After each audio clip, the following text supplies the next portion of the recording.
we're so connected now, interconnected globally, that it's hard to say anything is not a national security issue, because whether it's banking or diplomacy or race cars, the technology that goes into all that is also the same technology we rely on for national defense. The world around us is changing faster than ever before. Ideas once only imagined in science fiction are becoming a reality. Throughout the course of our amazing 23-episode season, we'll speak to some of the greatest minds in robotics and artificial intelligence to discuss the groundbreaking work that's fueling it all. I'm your host, Ryan Marine. Join me and my co-host, Paul Mitchell, the president of the Indy Autonomous Challenge, and see why we call this the Inside Track. As technology becomes more widely accessible and races faster and further into the unknown, where do military and private innovation meet? How do we keep the spirit of collaboration alive while also safeguarding our secrets? And just how much is artificial intelligence changing the way our military protects itself? To help answer these questions and more, we're speaking with retired 4-star General Gene Renuart of the U.S. Air Force Northern Command. Today, Gene is the chairman of the board of directors at the Indiana Innovation Institute and the founder and president of the Renuart Group consulting firm. His many years of experience give him particular insight into why the work being done at the Indy Autonomous Challenge is a matter of national security.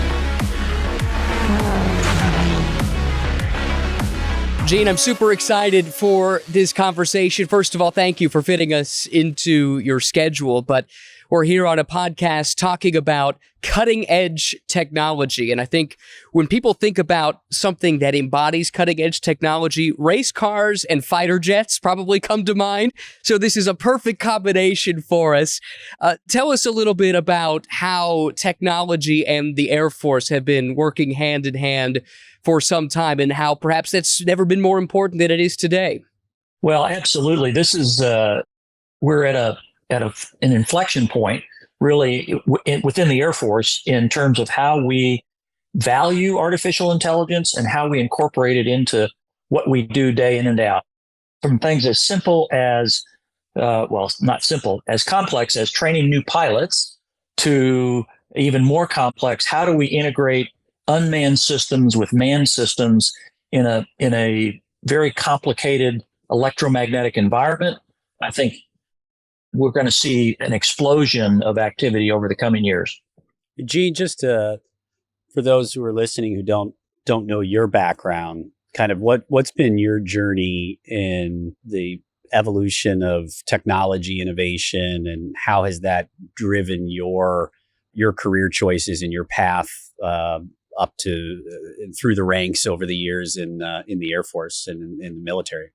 Well, in the probably 50 years since I graduated from pilot training, 51 years in the Air Force, we've seen things like flight simulation be merely a box with moving actuators, probably instruments, and actuators and the like, but there's no real movement in the simulator itself. So no full motion in that process, no ability to replicate weather conditions, or even have tactical scenarios. It really was an instrument trainer or an emergency procedures trainer, to today where there is virtual reality and artificial intelligence used across the board. Yeah, you think about the technologies that we've been discussing throughout this podcast series that are on the Indy Autonomous Challenge car, and we talk about them being cutting edge, and they are cutting edge, right? There's this challenge around sensor fusion. There's the challenge of operating in a GPS, let's say unreliable, not necessarily disabled, but unreliable environment, like you go under a bridge and you lose GPS signal. There's this challenge around multi-agent tracking and trying to decide what the other agent, in this case another car, is going to do, realizing that it's operating on a different algorithm that you don't have access to. So there's a lot of these technology challenges that we're working on, and we've got lots of commercial industry partners who are trying to work on these with us. But what you're talking about the deployment of AI and the use of it across all aspects of training in cockpit, the VR, AR, integration into the pilot's helmet, the concept of 360-degree perception and sensor fusion that enable the pilot. That stuff's been in place and in development for, sounds like you're saying, better part of a decade or even longer. So why is it taking so long for the commercial world to enjoy the benefits of these technologies? And is that a strategic decision on the part of the U.S. Government, U.S. military, because of the concerns of how that technology and that those use cases could proliferate into use cases that are not so helpful to us? Well, you bring up a really great point, and I'll use GPS as an example of sort of what you've described. We built a separate layer of GPS within the satellite system so that the military use of that is much more precise than the commercial use. Mm-hmm. And what we saw over time is those began to merge together, because if you think about things like autonomous vehicles, race cars, taxis, you name it, they have to understand what the obstacles are around them. And they have to understand how to integrate things like road signs and pedestrians and all of that into the mind of the car, if you will, to allow it to function. But what we're seeing is, as we do more and more of this, much like NASA years ago, that technology can be brought into the civilian world in a way that it honors the need for the military to have the competitive edge, but it also recognizes the need for the civilian community, whether it's automotive or hospital services or the like, to have much of that same technology available to them too. So we're accelerating the military's use and pulling along with it the opportunity for the civilian communities to take advantage of that. I think along similar lines, going back to your previous comment about the ability of the commercial sector to actually supersede the defense industry to a certain degree in pursuing some of these new technologies,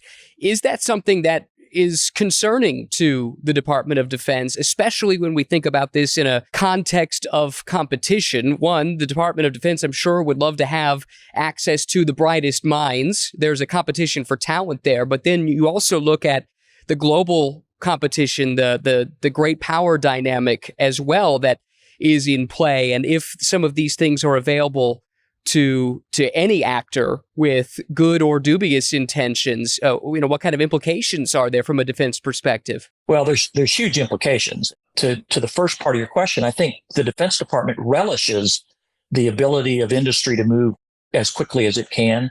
And we're seeing this in the space industry, sure, where we're seeing ULA and SpaceX and others becoming the launch vehicle of choice, because companies like SpaceX and others can be much more agile. They've taken advantage of the lessons that we've learned through NATO and already incorporated them into their first vehicles, whereas it took NASA, as you know, decades to get to where we could do that. So the government is still a bureaucracy, and so it will have its own inertia to overcome within the walls of its own organization. And that's maybe a harder obstacle to overcome than the desire to have some of what industry can produce.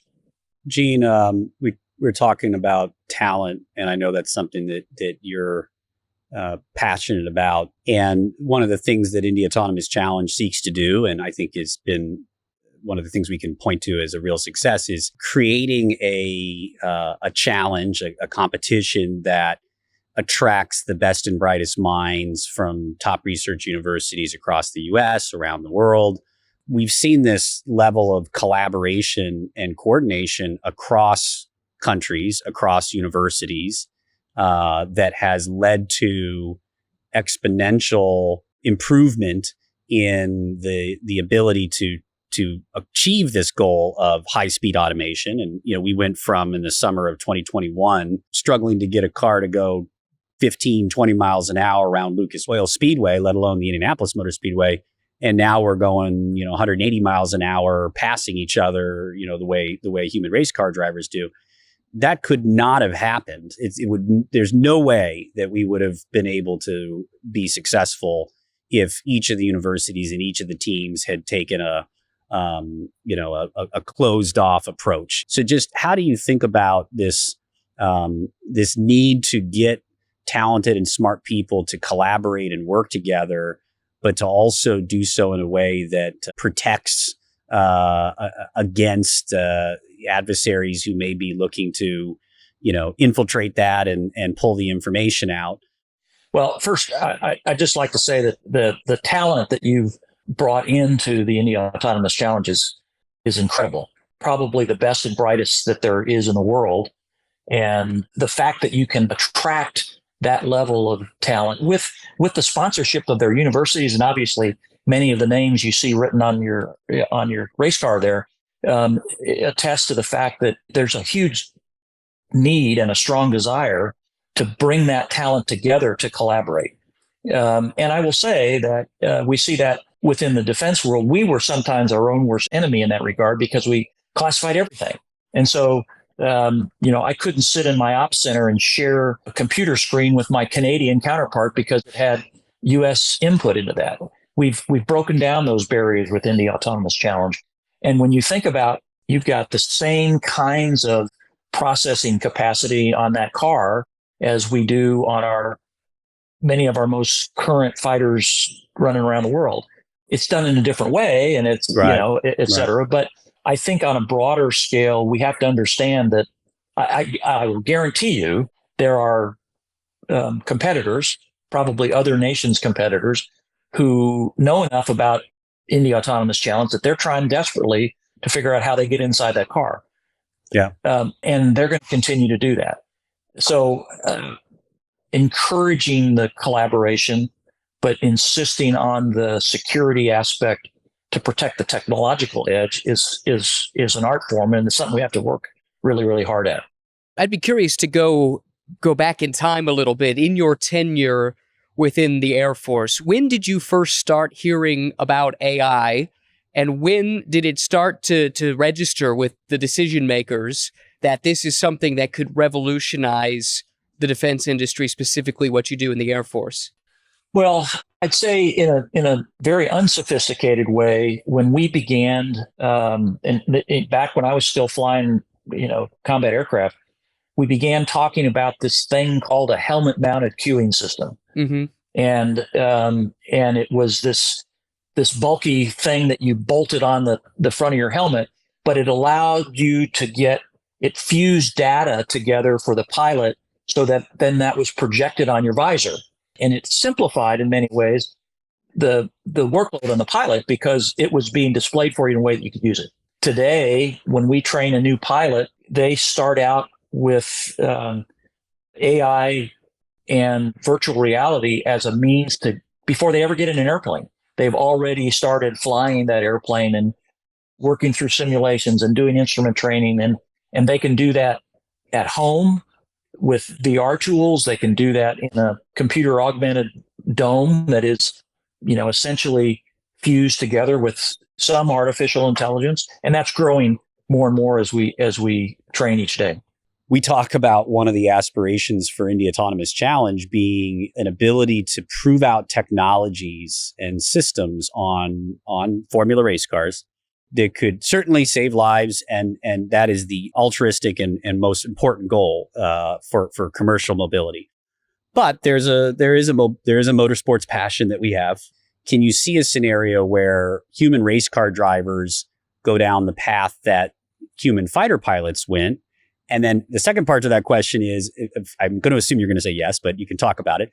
But then the second part of that question is, when that started getting introduced, were there people that said that those human fighter pilots weren't as good as the ones before because you're giving them too many tools, or it's no longer the human that's in the loop? And do you view the skills of the top gun fighters today as equal to, or do you view them as greater than the ones from, the time when the planes were still fully mechanical?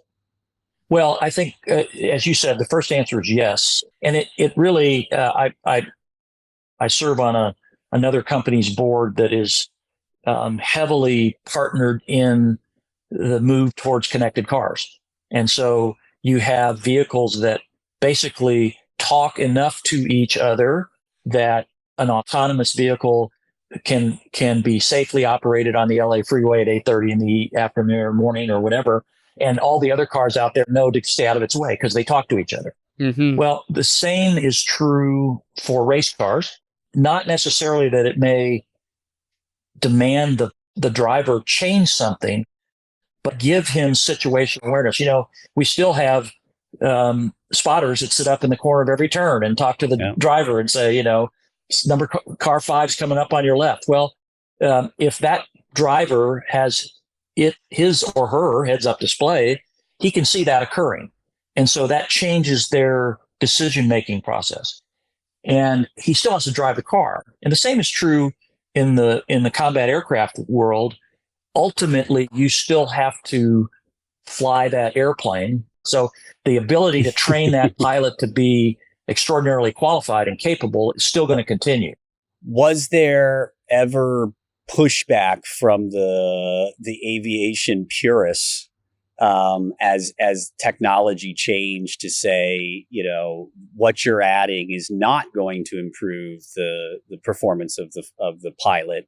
It's going to distract him or her, or it's going to make them less effective. Or was that something that was, easily overcome because the DoD kind of is always on this technology innovation trajectory versus a purist in motorsport?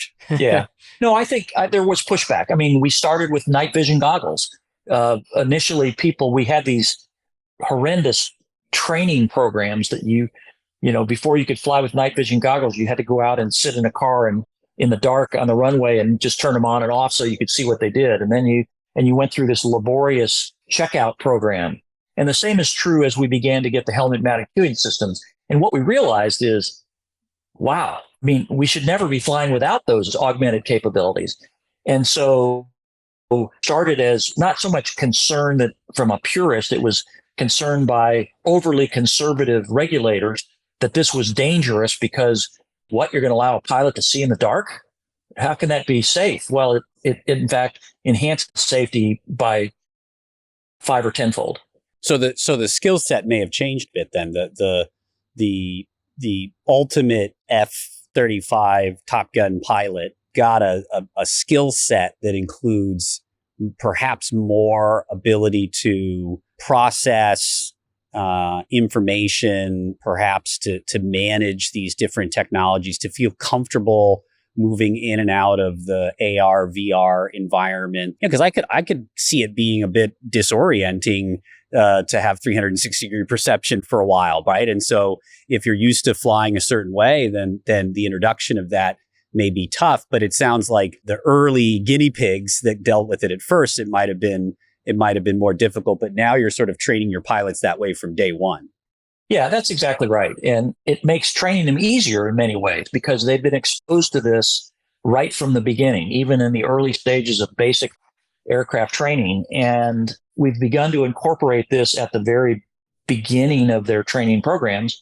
So to them, it's not second nature because it's still learned skills, but you've introduced that from day one. And so their ability to absorb that knowledge and make their judgments based on that has matured along with the pace as they move through the pilot training programs.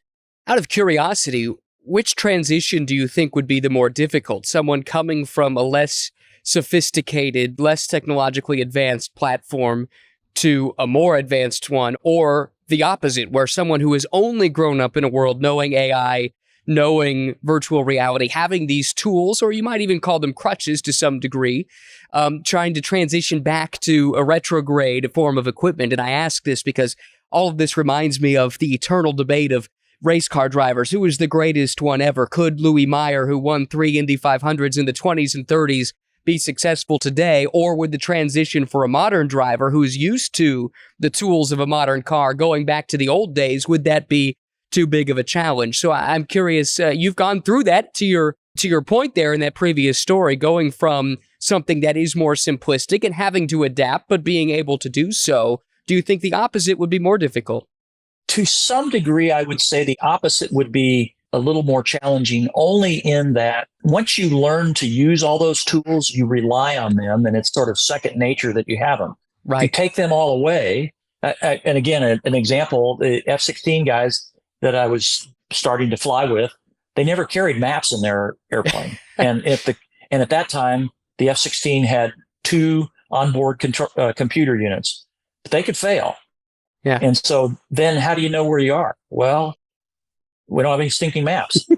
Today we dial up Waze, and what happens if Waze is or your phone dies? Gosh, you got to read street signs.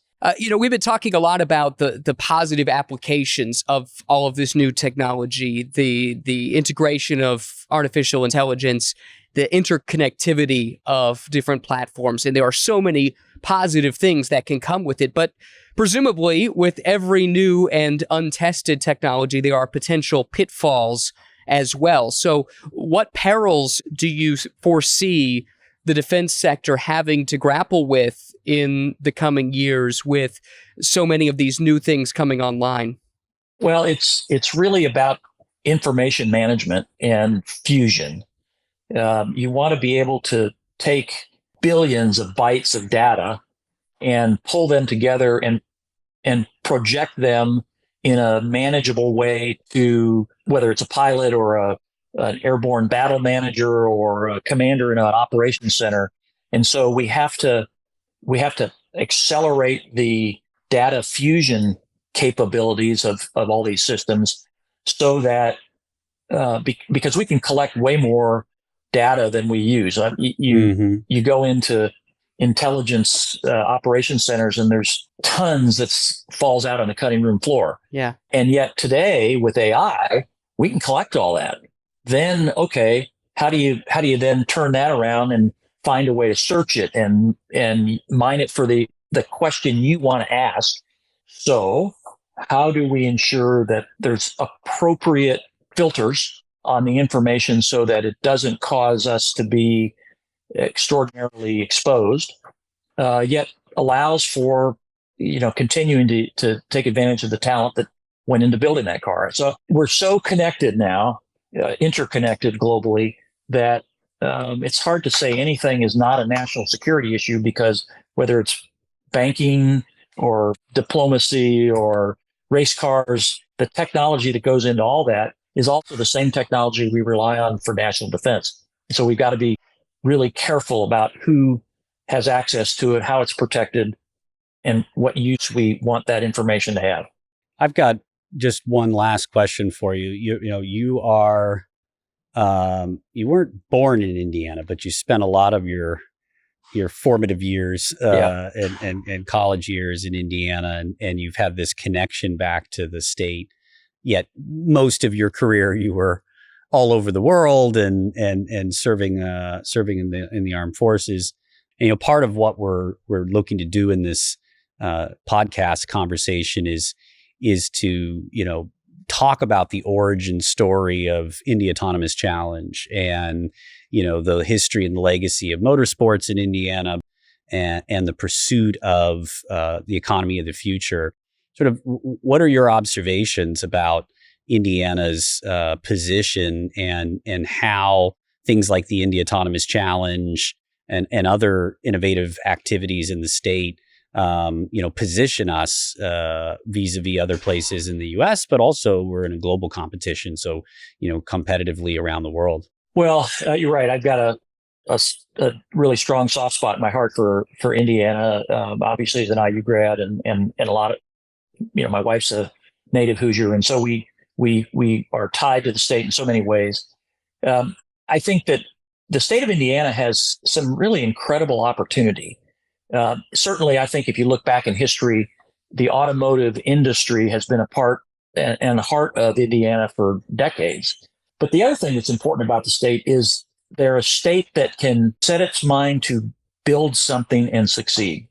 There's a work ethic in the state. There's a sense of commitment going back even to the World War II days, where we were building aircraft in Indiana and supporting the war efforts, and vehicles, in fact, continuing to do that to support the military. So I think that there's a strong tradition within the state to to look at ways to rapidly deploy innovation. And I will say that the fusion of the IEDC and the Applied Research Institute is something that can really be an accelerator for the state. I think the thing that is important going forward is how much risk is the state willing to take to jump out of the pack and to lead?